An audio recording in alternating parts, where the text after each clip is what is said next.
नमस्कार दोस्तों आज हम बहुत ही अच्छे विषयों के बारे में बात करेंगे।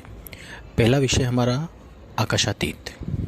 आकाशातीत विषय के बारे में हमने पहले भी बताया है, अब और आगे हम इसके बारे में बात करते हैं। आकाशातीत को हम बियॉन्ड स्पेस भी कह सकते हैं। स्पेस कहो या आकाश कहो। स्पेस क्या होता है? जो किसी चीज़ को अपना अस्तित्व दिखाने के लिए आधार देता है, मौजूदगी दिखाने के लिए जो आधार दे उसे स्पेस कहा जाता है। यहाँ हम केवल तत्व की बात कर रहे हैं।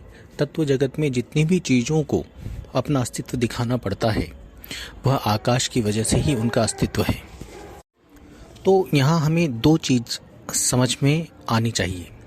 पहली चीज़ स्पेस और दूसरी चीज़ स्पेसलेस। स्पेसलेस क्या होता है और स्पेस क्या होता है और बियॉन्ड स्पेस क्या होता है। स्पेस का मतलब होता है आकाश जो शून्य अवस्था में रहता है, और जैसे ही उस आकाश में कोई वस्तु विराजमान होती है, कोई तत्व विराजमान होता है, चाहे छोटे से छोटा अणु से लेकर बड़े से बड़ा ब्रह्मांड, तो जैसे ही कोई वस्तु उस पर विराजमान होती है तो उस जगह पर आकाश खत्म हो जाता है, क्योंकि उस जगह को उस वस्तु ने घेर लिया है। तो जैसे ही वस्तु को कोई जगह घेर लेती है तो वहाँ से आकाश शून्य हो जाता है, खत्म हो जाता है। जैसे ही खत्म होता है तो उस जगह को हम कहेंगे स्पेसलेस। जैसे किसी अणु ने जितना अणु है उतनी जगह आकाश की खत्म कर दी, उतनी जगह पर अब आकाश नहीं है, वह वस्तु है। जब वह वस्तु है तो उस जगह स्पेस नहीं है, अब वस्तु है। तो स्पेस नहीं है तो वह हो गई स्पेसलेस। लेकिन यहाँ पर स्पेसलेस को कभी कभी हम विस्मृति की वजह से, भ्रम की वजह से बियॉन्ड स्पेस ही समझ लेते हैं। लेकिन दो चीज़ें हैं जो हमारी आंखों के सामने हैं, एक तो स्पेस और एक स्पेसलेस। स्पेसलेस का मतलब होता है जहाँ आकाश शून्यता हो। देखो, आकाश का मतलब होता है शून्य, शून्य भी उसको आकाश को कहा जाता है। लेकिन आकाश शून्यता का मतलब यह हो गया जहाँ आकाश नहीं है, अब वस्तु है। तो स्पेसलेस का मतलब हो गया जहाँ अब स्पेस नहीं बचा है, स्पेस खत्म हो गया है, उस स्पेस को वस्तु ने घेर लिया है, और स्पेस हो गया जो खाली जगह होती है। तो दो चीज़ें हमारे सामने क्लियर हैं, और स्पेस ही दूरी का कारक है, क्योंकि स्पेस ही दो वस्तुओं को भिन्न भिन्न करके दिखाता है, उनकी वस्तु स्थिति को भिन्न करके दिखाता है। कोई भी एक वस्तु कहीं रखी हो और दूसरी वस्तु कहीं रखी हो, तो उन दोनों वस्तुओं को भिन्न करके दिखाने की जो गुण है वह स्पेस का है। तो दूरी स्पेस का ही गुण है, या दूसरे शब्दों में कहें दूरी स्पेस ही है। एक वस्तु है, एक वस्तु को भी स्पेस ही दिखाता है, दो वस्तुओं को भी स्पेस ही दिखाता है। तो द्वैत और अद्वैत की जितनी सत्ताएं हैं वो सारी सत्ताओं को आकाश ही दिखाता है। और ये बंधन में क्यों है? स्वयं आकाश और आकाश से उत्पन्न जितनी भी परम चेतना या परम चेतनाओं से बनी हुई वस्तुएं, जीव, निर्जीव, सजीव, ये सभी बंधन में क्यों है? क्योंकि बंधन का मूल कारण है दूरी, बंधन का मूल कारण है परतंत्रता, जहाँ पर आपकी कोई स्वतंत्रता नहीं हो। परतंत्रता का मतलब हो गया कि आपको कार्य करने की भी स्वतंत्रता न हो, उसे हम बंधन कहते हैं। तो पूर्ण रूपेण ये सारी सत्ता जो परम शून्य से चल रही है वो सारी सत्ता परतंत्र सत्ता है, क्योंकि यहाँ आपको कोई फ्री विल नहीं है। अब हम बात करते हैं बियॉन्ड स्पेस की। इसके बारे में हम और आगे बात करेंगे और विस्तार से बात करेंगे कि फ्री विल क्यों नहीं है। हमने विस्तार से भी काफ़ी बताया हुआ है, और विस्तार से हम आगे बातें करते रहेंगे। जैसे ही हम परमात्मा से जुड़ना शुरू होते हैं तो हमारे प्रश्न समाप्त होना शुरू हो जाते हैं। यही परमात्मा की महिमा है, यही परमात्मा की समर्थता है, और यही परमात्मा की स्वतंत्रता है। एक स्वतंत्र ही दूसरे को स्वतंत्र कर सकता है, और अनंत सृष्टियों में कभी भी कोई जीव स्वतंत्र नहीं हो सकता जब तक वह परम शून्य का हिस्सा है। तो स्वतंत्र करने की क्षमता सत्य के पास होती है, तो प्रश्नों को क्षीण करने की, प्रश्नों को शांत करने की क्षमता भी सत्य के पास होती है। कभी भी एनालिसिस विश्लेषण आपकी ज्ञान पिपासा या किसी भी तरह की पिपासाओं को शांत नहीं कर सकता। विश्लेषण नए विश्लेषण को जन्म देता है, एनालिसिस दूसरे एनालिसिस को जन्म देता है। इसलिए हमें एनालिसिस के भरोसे कभी भी नहीं रहना चाहिए, हमें एक रास्ता के भरोसे रहना चाहिए। उस विषय में हम आगे और बात करते हैं। बियॉन्ड स्पेस, जैसे ही हम बियॉन्ड स्पेस में आते हैं तो वहाँ हमें एक चीज़ समझनी होगी कि जो चीज़ है और जो चीज़ नहीं है उन दोनों के पार बियॉन्ड स्पेस होता है, आकाशातीत होता है। आकाशातीत का मतलब अब हमें और गहरे से समझना होगा। आकाशातीत का मतलब हो गया आकाश और आकाश शून्यता, जहाँ आकाश नहीं है। कहाँ नहीं है आकाश? जहाँ वस्तु है वहाँ आकाश नहीं है। वस्तु के अंदर आकाश है, लेकिन वस्तु की बिल्कुल स्मॉलेस्ट एंटिटी जो परम चेतना है और परम चेतनाओं के गुच्छ से जो वस्तु बनती है उनके बीच में आकाश हो सकता है, लेकिन जहाँ परम चेतना है वहाँ आकाश नहीं होता। तो स्पेस और स्पेसलेस से जो पार है वहाँ कोई नहीं रह सकता सत्य के सिवाय। वहाँ न वस्तु रह सकती, उसके दायरे में कोई एंट्री नहीं कर सकता। लेकिन कमाल की बात यह है कि वो दायरा, वो सत्य यहीं पर विराजमान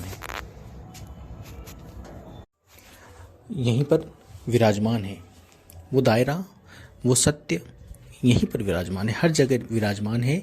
लेकिन उसके निर्लेपता के गुण के कारण उसमें होते हुए भी उसमें एंटर्ड नहीं है। तो वह होने और नहीं होने के पार की अवस्था है। होना मतलब कोई भी वस्तु हमें दिखाई दे रही है तो उसकी वो होनहारी है कि वो है, और कोई भी वस्तु नहीं है वह परम शून्य है। यदि कोई कहता है कि परमात्मा नहीं है तो उसने जाने अनजाने में कह तो दिया परमात्मा नहीं है, लेकिन उसने बहुत स्ट्रोंग स्टेटमेंट दिया है कि परमात्मा फिर नहीं है, मतलब उसने परम शून्य को परमात्मा बताया है। ये बहुत स्ट्रोंग स्टेटमेंट होता है अनकॉन्शियस माइंड से। जब किसी व्यक्ति को, किसी जीव को वस्तुओं में, सदृश्य दर्शन में, किसी भी चीज में जब सत्य दिखाई नहीं देता या परमात्मा दिखाई नहीं देता तो उसका सेंटेंस ये जायज होता है कि परमात्मा नहीं है। नहीं होने का मतलब उसने ये नहीं कहा कि नहीं है, नहीं होने का मतलब उसने कहा है कि परम शून्य है। परमात्मा नहीं, नो है, नो मतलब शून्य है। तो इस चीजों को समझना होगा।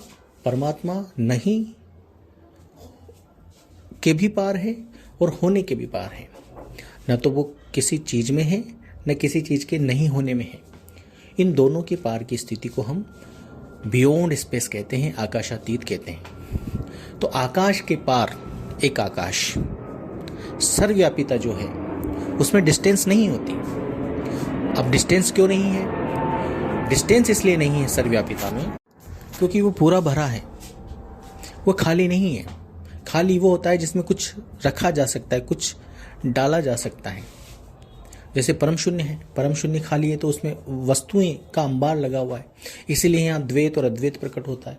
और जहाँ पूरा भरा हुआ होता है वहाँ पर न दूरी होती है, न कोई वस्तु होती है, न द्वैत का भान होता है, न अद्वैत का भान होता है। और जैसे ही हम बियॉन्ड स्पेस की बात करेंगे वैसे ही समयातीत भी अपने आप इसी गुण का दूसरा नाम हम कह सकते हैं। जहाँ पर दूरी है, जहाँ पर अस्तित्व है, जहाँ पर वस्तु है, जहाँ पर मूवमेंट है, वहीं पर समय है। समय भी वहीं पर होता है। और जहाँ पर स्पेस है, स्पेस में अनंत गतियाँ चल रही हैं। और जो स्पेस के पार है वहाँ समय नहीं है, वहीं पर असली ठहराव है। जब भी जीव इस द्वैत वाले ठहराव में अपनी शक्ति को लगाता है, ध्यान शक्ति को लगाता है, अपनी एहसास को लगाता है, तो उसको द्वैत में गिरना ही पड़ेगा। ये प्रकृति का नियम है। तो हमें अनंत द्वैतों से पार कैसे होना है? जब हम परम स्थिर से जुड़ना शुरू करेंगे तभी हम अनंत द्वैतों से पार हो सकते हैं। अब प्रश्न ये भी उठ के आता है कि परमात्मा सर्वव्यापी है, सब जगह मौजूद है, और उसका गुण ही मुक्त करने वाला है, तो मुक्त क्यों नहीं कर देता। देखिए, किसी चीज का, जैसे सबका आधार स्वयं परमात्मा है, तो इस चीज को समझना पड़ेगा। आधार देने मात्र से उसके गुण हम में नहीं आ जाते। जैसे धरती ने हमें आधार दिया है, तो धरती आधार दे रही है, उसके गुण हम में नहीं आ गए। सूर्य प्रकाश दे रहा है, सबको बराबर प्रकाश दे रहा है, इसका मतलब सूर्य के गुण हमारे अंदर नहीं आ गए। तो यथा स्थिति जब कोई चीज किसी व्यवस्था में होती है, तो उस व्यवस्था के अनुरूप वह फायदा ले पाते हैं, लेकिन उसके गुण जैसे गुण हम में हो, ये कभी नहीं होता। हवा व्यापक है, पृथ्वी पर हम रह रहे हैं, आकाश व्यापक है, लेकिन आकाश के गुण किसी भी जीव में नहीं पाए जाएंगे। मछली जब जल में रहती है, सागर में रहती है, तो सागर के गुण मछली में नहीं होते, लेकिन सागर सर्वत्र है उसके लिए।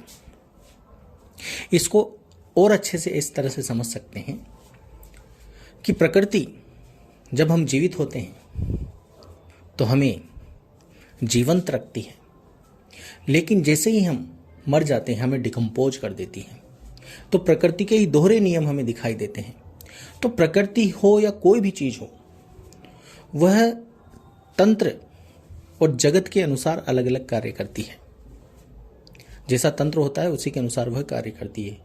गुलाब के फूल को वही मिट्टी, वही पानी लाल रंग देता है, किसी फूल को सफेद रंग देता है, किसी फूल को पीला रंग देता है। ये सब क्यों हो रहा है? ये सब तंत्र की वजह से हो रहा है। जैसा तंत्र है उसी तंत्र के अनुरूप हवा, पानी, मिट्टी अपना कार्य करेंगे। उसके स्वयं के गुण नहीं आएंगे। हवा का गुण कोई पेड़ पौधों में नहीं होता, मिट्टी का गुण नहीं होता, आकाश का गुण नहीं होता, लेकिन उसके तंत्र के अनुरूप वो सारे ही चीजें उसमें ढल जाती हैं। तो इससे बिल्कुल स्पष्ट होता है परमात्मा सर्वव्यापी होते हुए भी हम विमुख हैं, इस वजह से उसके गुणों को हासिल नहीं कर पा रहे। लेकिन उसका फायदा है कि सर्वव्यापी होने से ये फायदा जरूर है कि वह सबको आधार दिए हुए है और स्वयं निराधार है। लेकिन आधार देने मात्र से उसके गुण किसी जीव में नहीं आ जाते। इसलिए गुण जब जीव में नहीं आते तो वो मुक्त भी नहीं हो पाता। यदि कोई व्यक्ति आकाश से जुड़ना शुरू कर देता है तो आकाश तो सर्वत्र है, लेकिन जुड़ना शुरू करने पर, जैसे एहसास शुरू करने पर आकाश के गुण उस जीव में आना शुरू हो जाते हैं। आप करके देखिएगा, आकाश के गुण उस जीव में धीरे धीरे धीरे धीरे आना शुरू हो जाएंगे। तो यहां आकाश मौजूद होते हुए भी हमें सम्मुख होने की आवश्यकता है। पानी में भी पानी का गुण लाने के लिए भी पहले जल थल की साधनाओं के प्रमाण पाए गए हैं। जो व्यक्ति हवा की साधना करता था, धीरे धीरे कुछ दशक बाद हवा जैसा वो हो जाता था और हवा की तरह उड़ना शुरू हो जाता था। लेकिन दशकों की संगत के बाद 10 साल 20 साल की जब वो हवा का ही एहसास करना शुरू करता है अपने हृदय में, तो हवा के गुण उसमें व्याप्त होना शुरू हो जाते हैं। ऐसे ही पहले आकाश की साधना करते थे, शून्य की साधना लोग करते थे तो गायब हो जाया करते थे, एक जगह से दूसरी जगह टेलीपोर्ट हो जाया करते थे। तो ये सब क्यों होता है? जैसे ही आकाश की संगत की आपने, अब 1 दिन या 2 दिन की संगत से काम नहीं चलेगा। कई दशकों तक जब कोई जीव संगत करता था, कई ऋषि मुनियों ने संगत की, आकाश की साधनाएं की, थल की साधनाएं की, जल की साधनाएं की, हवा की साधनाएं की। ऐसा नहीं है कि एक समय पे आप 4 चीज़ों की साधना कर सकते हो।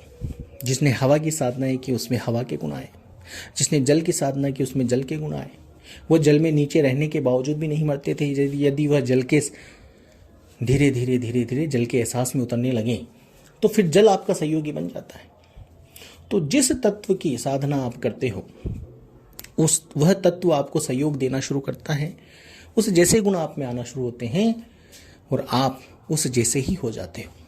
जितनी निकटता जिस तत्व के प्रति आपकी बढ़ती है उतना ही वह तत्व आपका सहयोगी हो जाता है।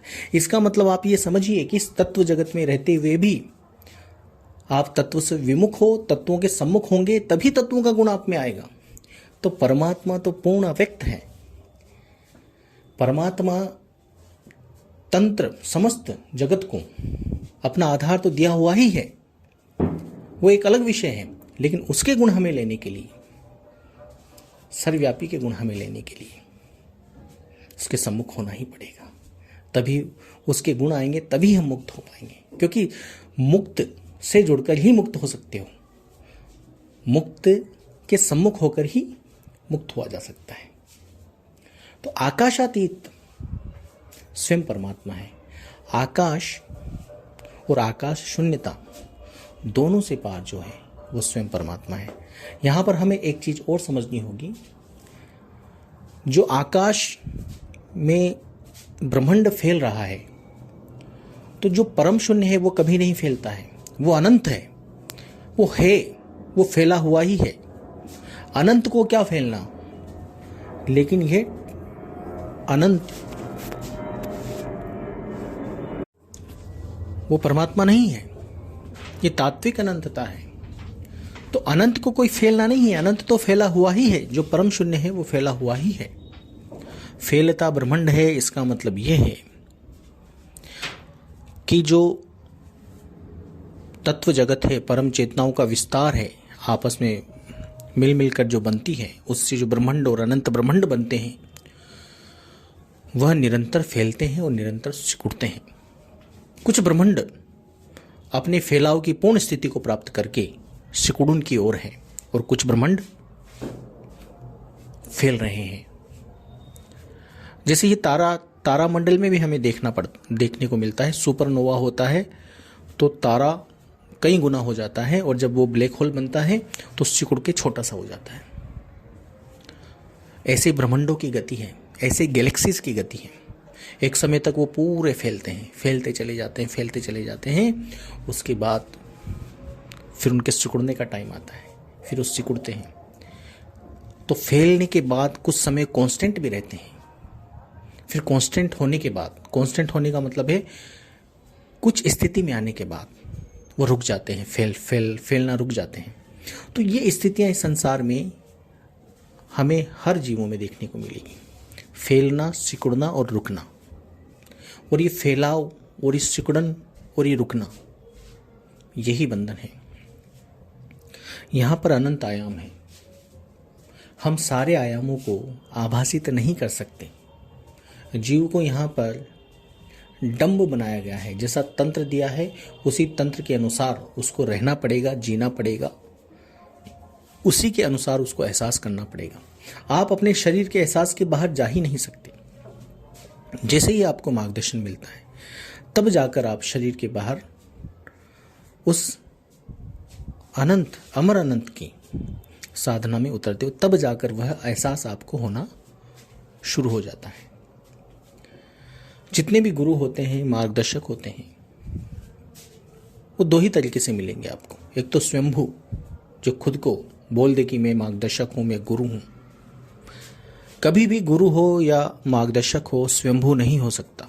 उसके कहने से क्या होता है, कोई भी, जैसे मैं कह दूं मैं मार्गदर्शक हूं, तो मेरे कहने से कोई किसी का मैं मार्गदर्शक नहीं बन जाता हूं। तो मार्गदर्शक हो या गुरु हो या सदगुरु हो, जितने भी नाम लोगों ने दिए हैं, न तो वो स्वयंभू होता है, ना ही किसी संस्था विशेष, संगठन विशेष या समूह विशेष के द्वारा बनाया हुआ गुरु होता है। कोई संगठन किसी गुरु को बना दे कि इस परंपरा से जो बनेगा, इस संगठन से जो बनेगा, वो स्टैम्प्ड गुरु होगा या मार्गदर्शक होगा, ऐसा भी नहीं होता। असल में मार्गदर्शक की, गुरु की पहचान क्या संस्था करवाएगी या हम करवाएंगे? कि जो हमें अच्छा लगा, किसी ने बोल दिया कि मैं गुरु हूं, स्वयंभू बोल दिया, खुद से बोल दिया कि मैं गुरु हूं, और हम मान लेंगे। या किसी संस्था ने बोल दिया, समूह ने बोल दिया, संगठन ने बोल दिया, धर्म ने बोल दिया, और हम मान लेंगे। नहीं, ऐसे नहीं होता।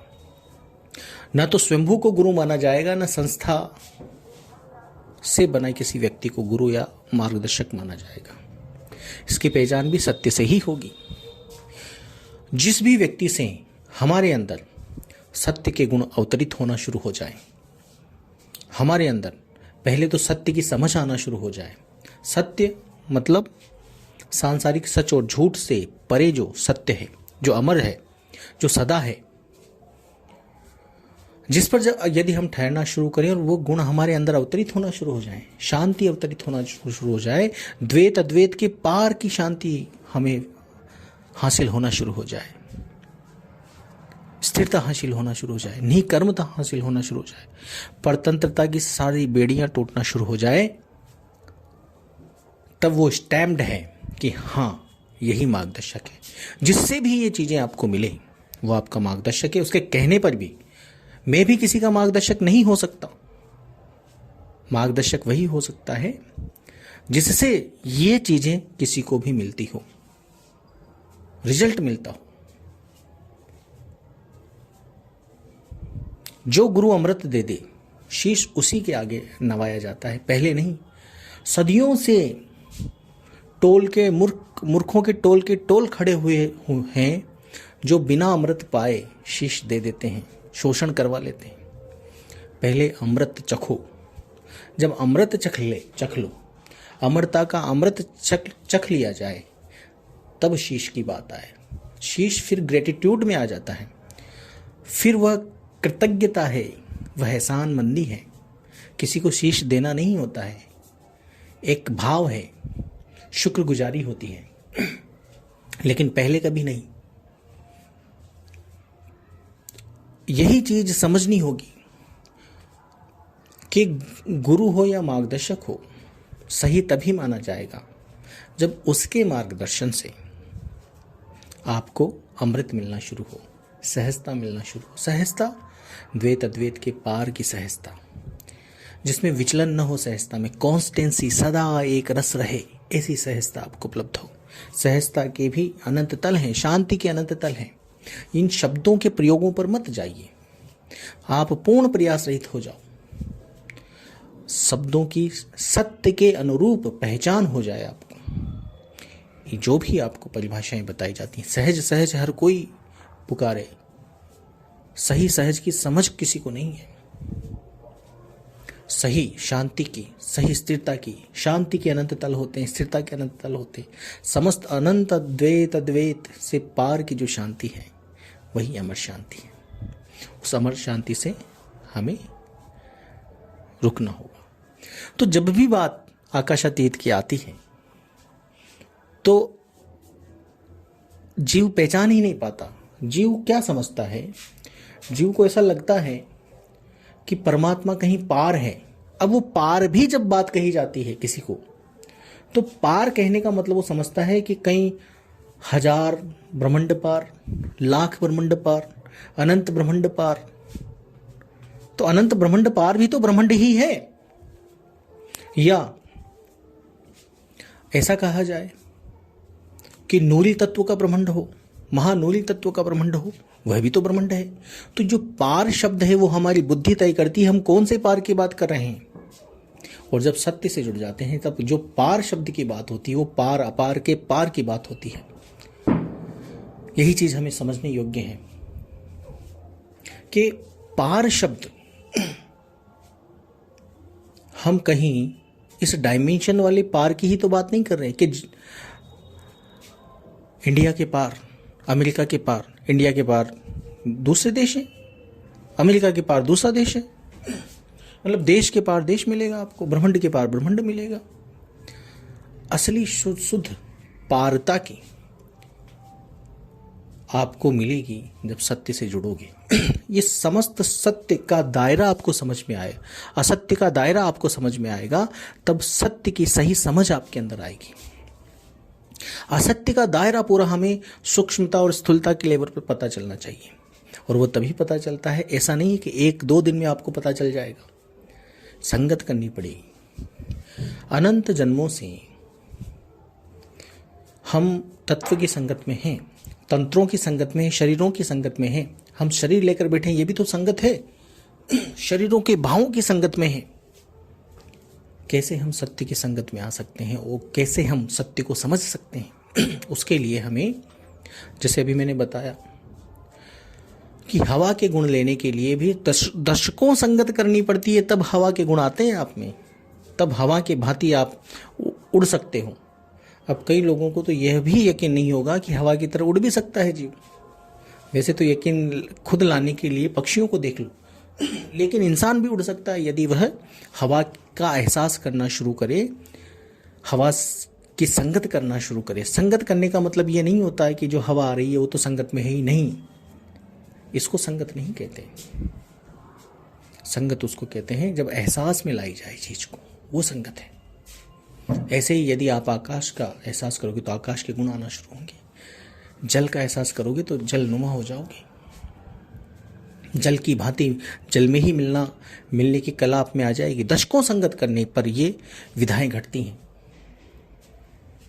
तो सत्य, पहले तो सत्य की समझ के लिए ही आपको काफी संगत करनी पड़ती है, क्योंकि अनंत जन्मों का ज्ञान, अनंत जन्मों का मेल आपके ऊपर इतना गहरा चढ़ा हुआ है। इसलिए संगत पर मैं जोर देता हूं। संगत बहुत महत्वपूर्ण है, और जैसी संगत वैसी रंगत। यहां पर सत्य की संगत मिलना शुरू होती है तो व्यक्ति असत्य की संगत में घुसा चला जाता है ज्यादा से ज्यादा, क्योंकि उसको असत्य की संगत ही मिली है। सबसे पहले ज्ञानी बनकर कभी किसी को कुछ नहीं मिलता। एनालिसिस दोबारा एनालिसिस में भेज देगा, विश्लेषण आपको दोबारा विश्लेषण करवाएगा, क्लैरिटी कभी नहीं देगा। क्लैरिटी सत्य से ही आएगी, सत्य की संगत से। ज्ञान से अज्ञान का उदय होता है, ज्ञान से फिर ज्ञान का, फिर ज्ञान से ज्ञान का। इसी चौकड़ी में, इसी सर्किल में, इसी वर्तुल में हम फंसे रह जाते हैं।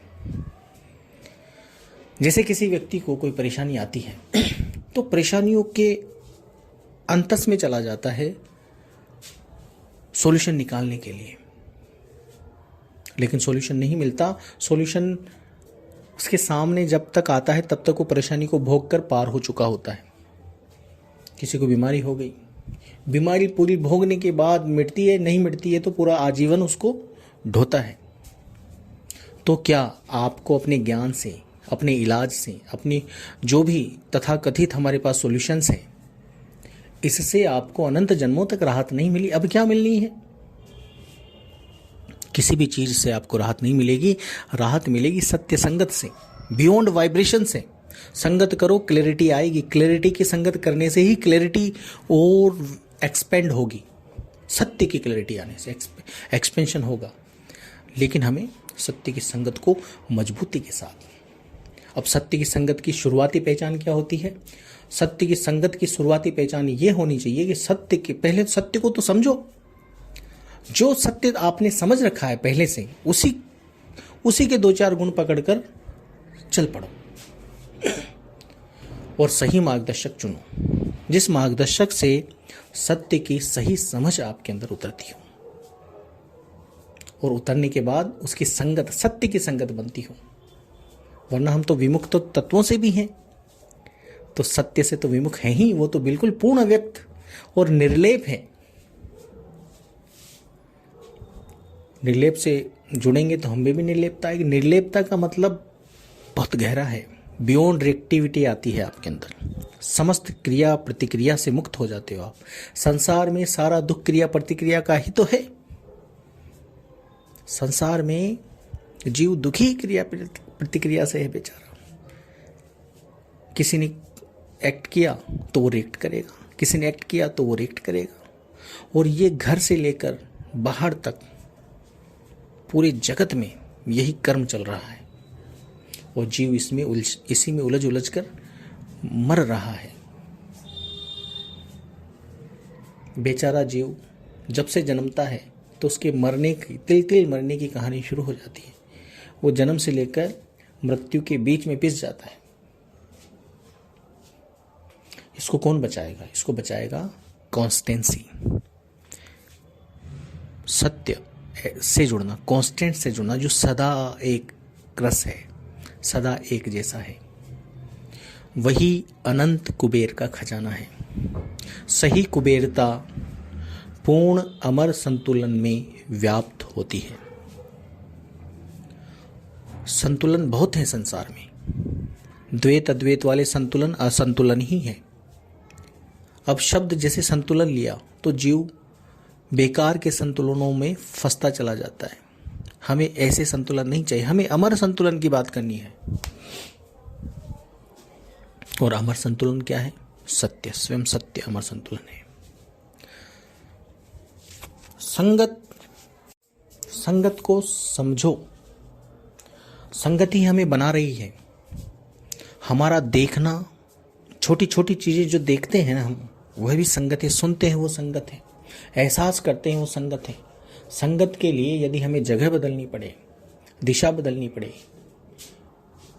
सही संगत के लिए, सत्य की संगत के लिए जो कुछ करना पड़े, उसमें सब कुछ आ जाता है। सब कुछ करना चाहिए, क्योंकि सत्य की संगत ही एक ऐसी संगत है जो अनंत बीमारियों से हमें मुक्त करवाती है। कैसी भी पीड़ा परेशानी क्यों ना हो आपकी। अभी मैंने पिछले सेशन में, जयपुर के सेशन में वाइब्रेशंस के बारे में बताया था कि यहाँ पर अनंत ऊर्जा मंडल है, अनंत वाइब्रेशंस के मंडल हैं, और जिस वाइब्रेशन में हम रहते हैं उसी वाइब्रेशन से हमारा कनेक्शन हो जाता है और धीरे धीरे वो वाइब्रेशन उसी के अनुसार हमें बना लेता है। अब सबसे बड़ी बात हमें समझने की ये है कि हम जिस परिवेश में रह रहे हैं उस परिवेश के वाइब्रेशन में ही रहना हमारी मजबूरी हो गई। अब हम वैसे ही बनेंगे, उससे इतर हम एक्स्ट्रा नहीं बन पाएंगे। प्रकृति का नियम है, जिस वाइब्रेशन में, जिस फ्रीक्वेंसी में वो चल रहा है, उसी फ्रीक्वेंसी में उसमें सुधार होंगे, उसी फ्रीक्वेंसी के अनुसार उसमें बिगाड़ होंगे। अब आप देख लीजिए आप किस फ्रीक्वेंसी में जी रहे हो, दुखों वाली में, निंदा वाली में, परेशानी वाली में, बीमारी वाली में। आप अपने आप को अच्छी वाइब्स में भी नहीं पाते हो। वाइब्स का मतलब होता है एक अच्छी फीलिंग भी आपके अंदर सतत नहीं रह पाती है। इसका मतलब आपके वाइब्रेशंस गलत हैं। क्यों गलत है? संगत गलत है। संगत व्यक्तियों की नहीं होती। पहली संगत, सबसे सूक्ष्म संगत एहसास की, फिर विचार की, फिर देखने की, फिर सुनने की।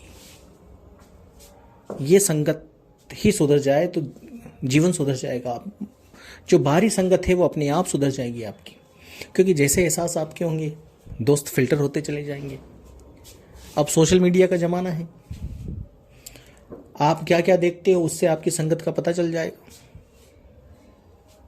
अब संगत सुधरे कैसे? संगत सुधरेगी अलाइनमेंट से।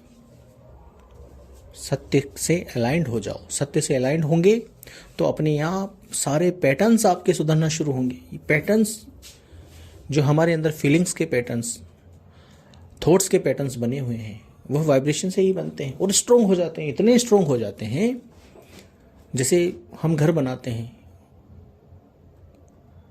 तो घर की जो दीवारें होती हैं, घर का जो स्ट्रक्चर होता है कितना स्ट्रोंग होता है, उससे लाख गुना ज़्यादा स्ट्रोंग हमारे पैटर्न्स होते हैं, भावों के और विचारों के। तोड़े नहीं तोड़ सकते आप। उसी में घूम घूम के जीव मर जाता है और हर जीव का लगभग सिमिलर सा पैटर्न है, क्योंकि इस धरती के वाइब्रेशन से बाहर निकलना आपके लिए बहुत मुश्किल है। 99% लोग, इस धरती का जो वाइब्रेशन है बहुत खराब है, ग्रेविटीफुल है और आपको नीचे ढकेलने वाला है, आपको दुर्दशा में ले जाने वाला वाइब्रेशन है यहाँ का। अब इस वाइब्रेशन से तो आप इतना आसानी से नहीं निकल सकते। इससे निकलने के लिए आपको निरंतर परमात्मा की सुध में आना पड़ेगा। परमात्मा निकाल लेगा। कहीं इससे भी अनंत गुना, खरबों गुना खराब वाइब्रेशंस हों तो जैसे ही एक सही चीज़ से हमारा जुड़ाव हो जाता है, बस फिर खेल सारा शुरू हो जाता है वहाँ से निकलने का।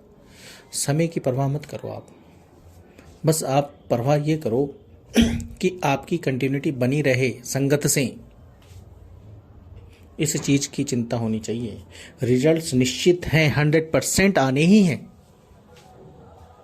100% आने हैं। बस सुख में दुख में कुछ समय, कुछ साल, कुछ महीने परमात्मा की संगत हो जाए।